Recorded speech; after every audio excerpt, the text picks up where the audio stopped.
Hello guys, good evening. So, pakita ko sa inyo yung night view dito sa lugar namin.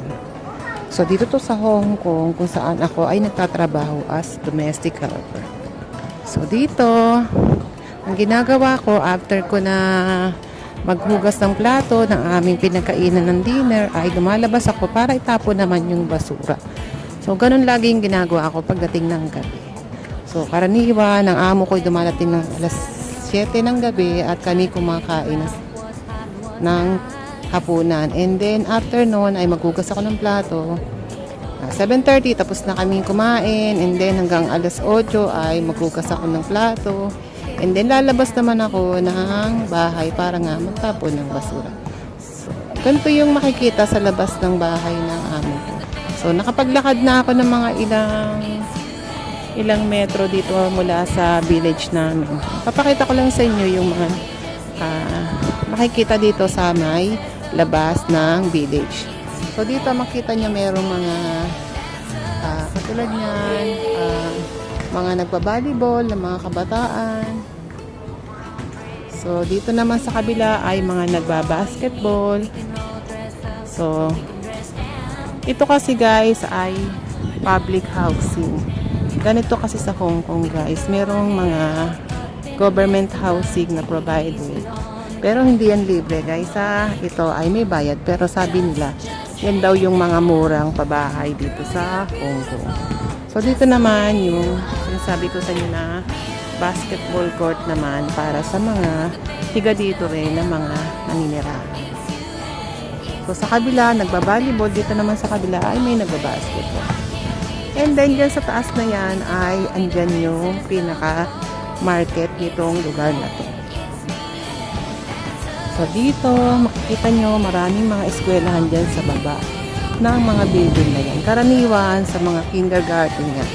Then eto naman kulay blue na yan ay pang elementary school o primary school. So dito na yung papunta naman sa lugar namin kung saan ako galing kanina. Kasi pag ganitong sobrahan ako ng busog, naglalakad-lakad ako sa labas para naman bumba yung kinain ko at matulam naman ng bahagya yung aking kinain. So ito yung makikita na sa lugar namin guys. So mamaya makikita nyo naman banda doon yung mga nagsusumba na mga ano rin dito, mga locals or yung mga residente dito na nakatira dyan sa taas ng building na yan. So, iniisip ko kung bibili ako sa may palengke kasi parang gusto kong may bilhin doon. Actually, sarado na yung palengke. Pero sa taas niyan ay merong mga convenience store katulad ng Circle K. Parang sa atin ay 7-Eleven. So, doon ka makakabili ng mga pagkain na pwede mong kukutin. May mga drinks din. So, ito yung sinasabi ko sa inyo kung saan yung lugar na susumba kanina yung mga ayan, wala na, tapos na kanina nung dumaan ako, ayun, may natitirang dalawa na lang nagtatambay dyan. Kanina nung dumaan ako, nagsasayaw pa sila. So since late na ako, natapos na silang mag sumba. So ayan nga pala yung mga bahayan dito sa paligid namin. Tulad niya, no? May kanya-kanyang pangalan yan per building.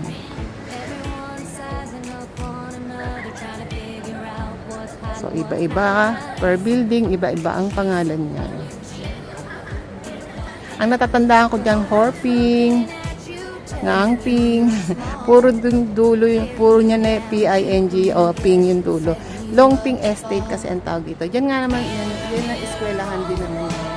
Diyan nagtatrabaho yung aking amo. Amo kong babae. Tapos ito nga yung sinasabi ko sa inyo na palengke dito sa taas. So, try kong pumanik sa taas. Tingnan natin kung ano yung mabibili ko pa dito. So, kasi parang meron akong gustong bilhin. Pang snacks. Nag-diet pa tayo niyan ha. Pero, naghahanap tayo ng mga kukukot. Tingin lang tayo ko ng mabibili sa taas.